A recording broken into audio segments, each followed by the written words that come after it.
Hello, this is Elizabeth Schmigawa back at the Academic Support Center for Merritt Valley Community College, and we're just continuing to go through the problems on the pre-calc 2 review for the final exam.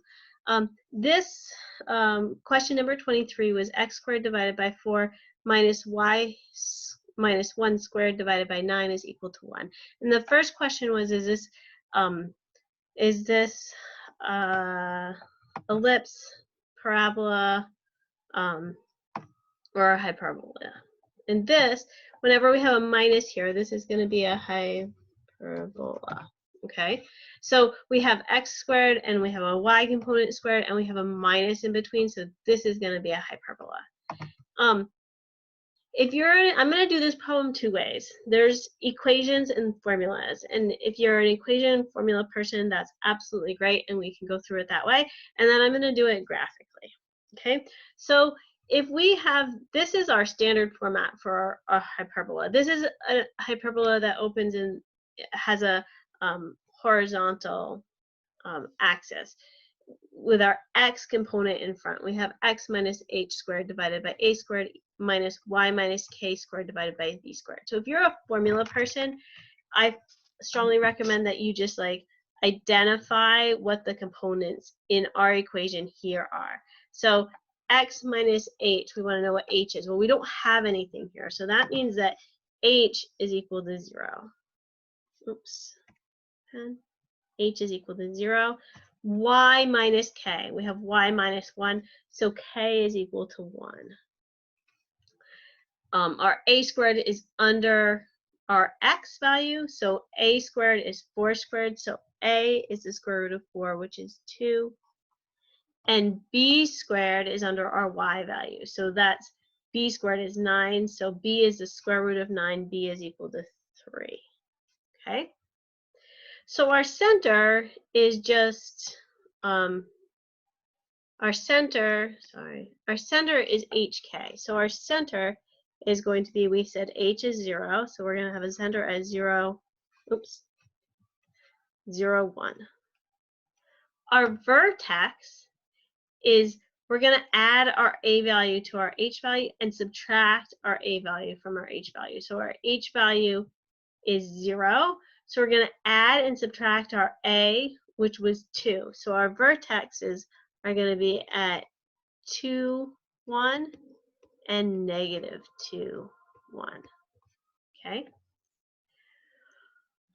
Our foci, we need to add c to our h value. So our c is a plus b, a squared plus b squared. Well, that's 4 plus 9. So to calculate our foci, we need to find c. So c is going to be the square root of a squared, which is 4, plus b squared, which is 9. So this is equal to the square root of 13.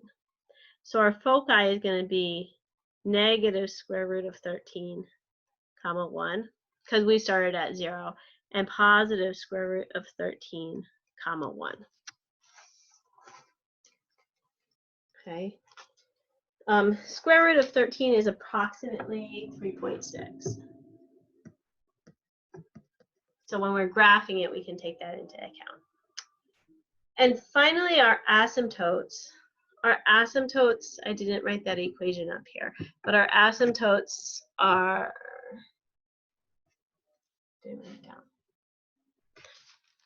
our asymptotes are going to be,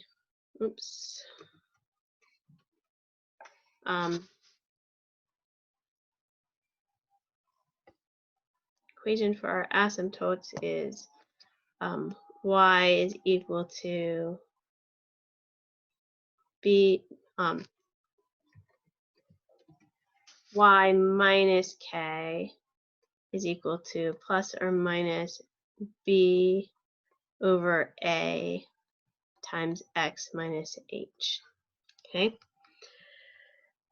So in this case, our asymptotes would be y minus 1 is equal to b, which is 3, over a, which is 2, times x minus 0, which is just x.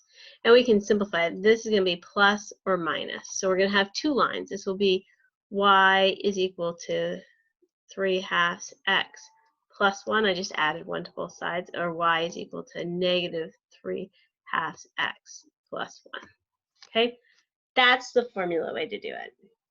And then you can draw all those things and then draw your hyperbola. I like to do this a little bit different. I like to take our graph,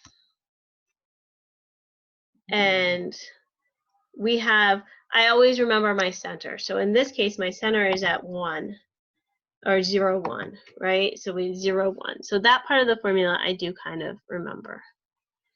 Now, when our x is out front, we're going to move the square root of whatever is under here to get to our vertexes in the x direction. So I'm going to move 2 here. That's going to be my vertex, and that's going to be my vertex. And again, we said our vertex was at 2, 1, negative 2, 1. That's what those points are. But I did that graphically, okay?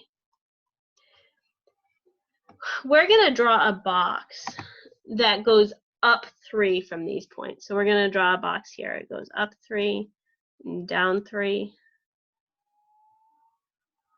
And we're going to go over here, 1, 2, 3, and up like that. This is our box. This box came from our 4 and our 9. So the square root of 4 and a 9, the 4 is in the x direction, so our box is 2 in the x direction. Our 9 is underneath our y, so we're going to go up and down 3 from our center to get the points on this box. Our asymptotes now become the lines that go through the points of this box.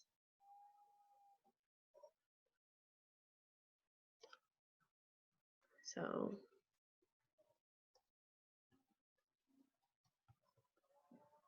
we have one over here, goes through the center and through these points.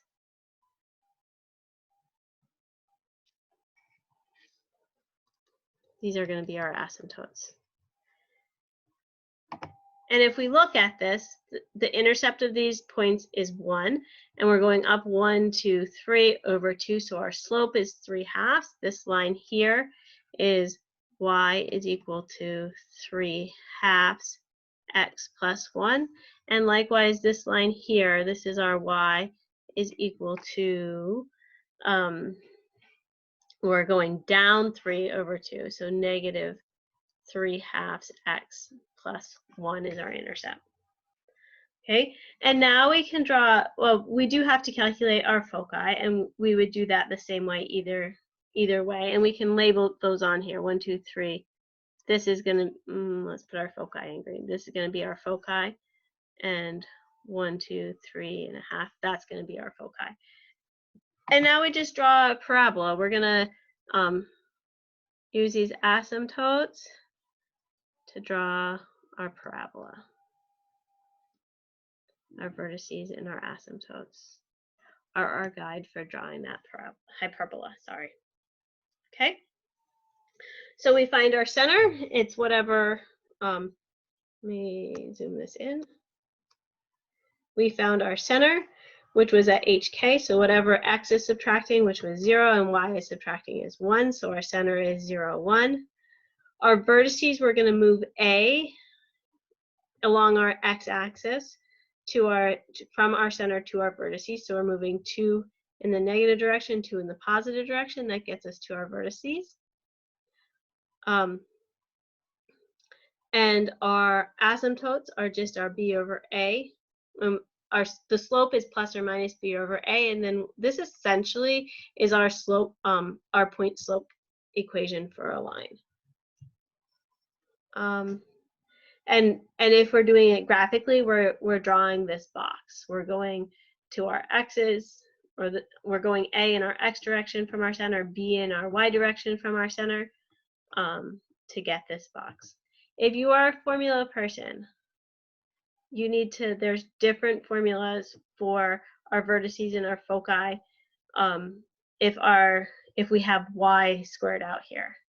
But the same thing applies if our y squared term is positive and our x squared term is positive, then we're just going to move from our center in our y direction to get to our vertices. And we're always moving in our y direction, whatever number is squared underneath our y.